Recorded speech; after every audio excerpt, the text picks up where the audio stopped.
Ron DeSantis has officially entered the US presidential race, making the long-awaited announcement on Twitter.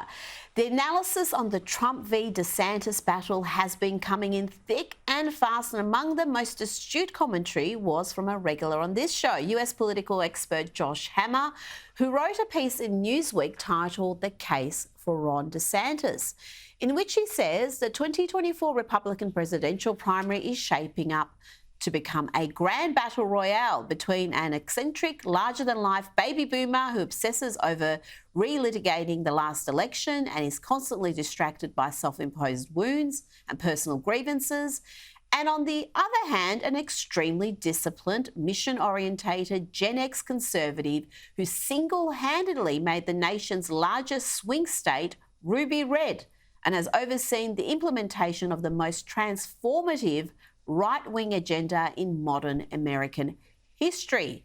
That is the basic choice. Joining me now to discuss the latest on all that is Newsweek's Josh Hammer. Josh, thank you so much for joining me. That was quite an argument there for DeSantis. Some see him as the only viable candidate, but the polling is undeniable. Trump is so far ahead. Yeah, look, I mean, from my vantage point here in Florida, I mean, I am one of the many people, as I said in that column that you've graciously flagged for the audience, I am one of many people, hundreds of thousands of people who have moved to Florida over the past 2, 3, 4 years, due in no small part due to the policies that Ron DeSantis has led here. I mean, he has been the tip of the spear in fighting back against the uniparty biomedical security state during COVID when it came to lockdown culture, when it came to vaccine mandates. He has been the tip of the spear in fighting back against the excesses of the woke ideology, no matter where that very cancerous ideology shows its very ugly head, whether it's in the K through 12 classroom, the corporate board. I mean, he is the man, as far as I'm concerned. He is the current elected official in the ring who is the leader of the right-wing charge in these United States. Now, look, the polling on a national horse race level, it is what it is right now. It's to be expected, frankly. I mean, Donald Trump is a former president. This is not a very common thing in U.S. politics to have a former president who runs again. The only other person in U.S. history who has done what Donald Trump is trying to do and have 2 non-consecutive 4-year terms was Grover Cleveland back in the 1880s, 1890s. So it's been a hot minute. It's been a little while since someone has done this. So it's a rare occurrence. He has a lot of money and he has a very rabid, loyal fan base. But it's very, very early. As far as money is concerned, DeSantis has roughly twice as much cash on hand as Trump has. He's got a record-breaking number of state legislator endorsements in the Iowa legislature. He's got a ton in New Hampshire, which is the second state to vote in our very chaotic system. So it's going to get very interesting very quickly. I would agree that Donald Trump is definitely the favorite right now, but I think DeSantis has a real shot. Well, Trump's tactics in attacking DeSantis from the left are not going down well with many Republicans, including Trump's own supporters, who also overwhelmingly admire the Florida governor. This is something that I think gets missed by some on the left, that their supporter base, there is a great deal of crossover here. Ron DeSantis arguably is Donald Trump, but has just been more effective in implementing what he's wanted to do than Trump was in his 4 years at the White House. Right. I mean, Donald Trump, look, I mean, I was a strong supporter of his presidency. I mean, I wrote countless op-eds defending him against the Democrats' frivolous 2 impeachment votes. I'm Jewish, Rita, and I wrote an op-ed in the New York Post a week and a half before the 2020 election where I called Donald Trump the most pro-Jewish president of all time. And that tweet got like 4,000 to 5,000 likes on Twitter. Trump himself retweeted it. So, I was an enthusiastic Trump supporter. But if there's one thing where he clearly did not do as good a job as he could have done, it is in terms of personnel decisions. He, the guy who got famous by saying the guy who got famous by saying you're fired on The Apprentice proved woefully unwilling, unable, or otherwise just simply disinterested in actually firing the deep state bureaucrats who has to be fired for him to implement his agenda, no matter where that agenda was. And Ron DeSantis, where he sits here in Florida, it's interesting. I mentioned COVID earlier. COVID was kind of the first issue where DeSantis really kind of carved out his leadership mantle on.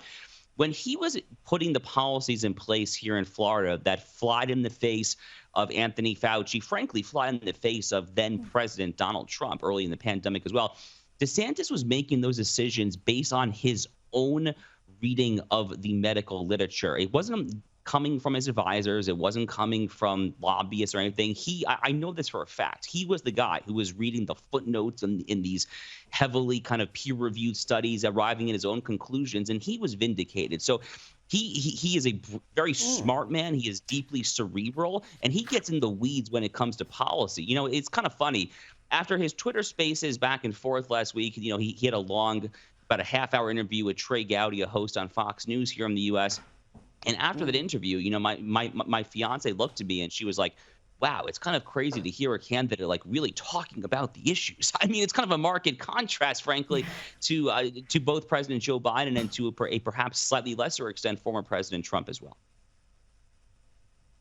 Oh, you are so right. And I think that was Trump's biggest weakness throughout his presidency, was trusting the wrong people. Like you said, not getting rid of people who were already there, who were obviously working against him and his agenda, but also some of his appointments were just terrible. And DeSantis seems to have a much better radar for that. His judgment on people seems to be sounder.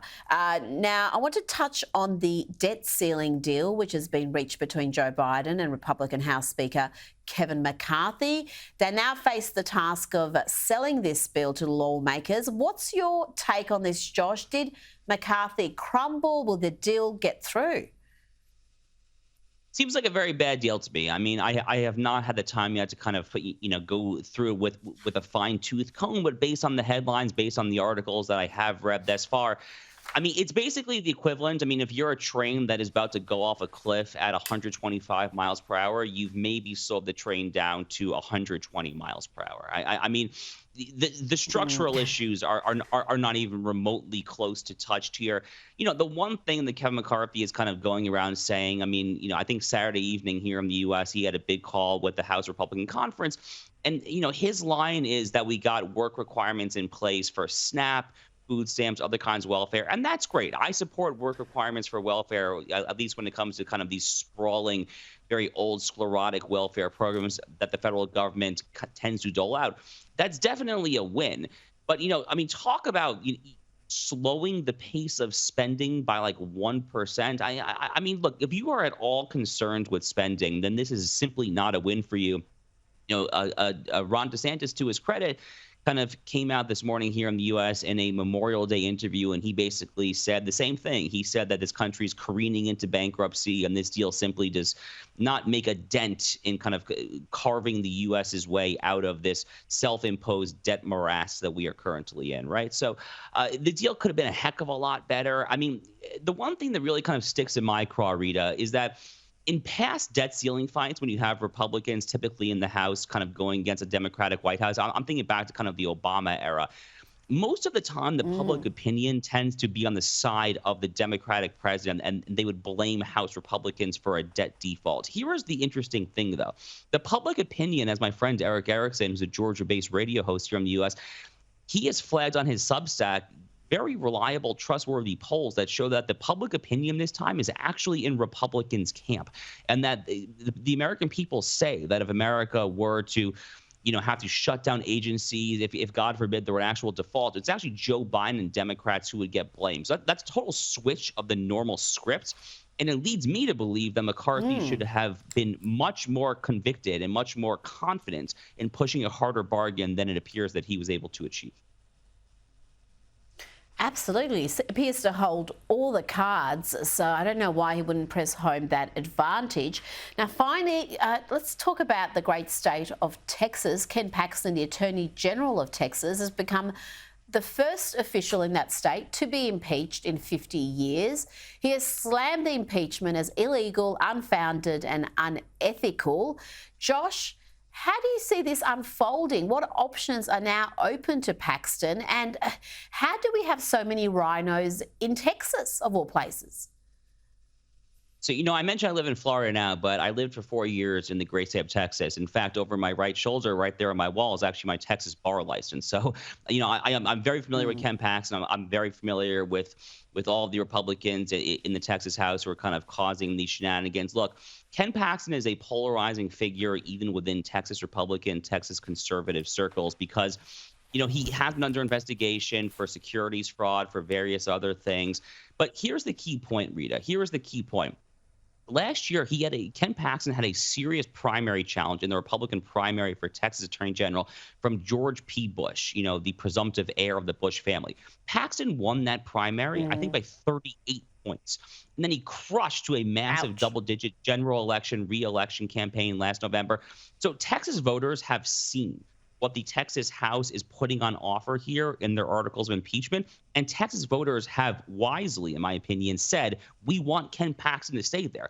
Why do Texas voters want Ken Paxton? Well, because he's extremely effective at his job. He's a conservative warrior. I mean, he has sued the Biden administration, probably definitely more than any other state attorney general, probably more than most other Republican state attorneys general combined. I mean, he is absolutely the tip Mhm. of the red state spear against Biden administration and overreach when it comes to the border, immigration. Texas obviously has a unique position when it comes to illegal immigration.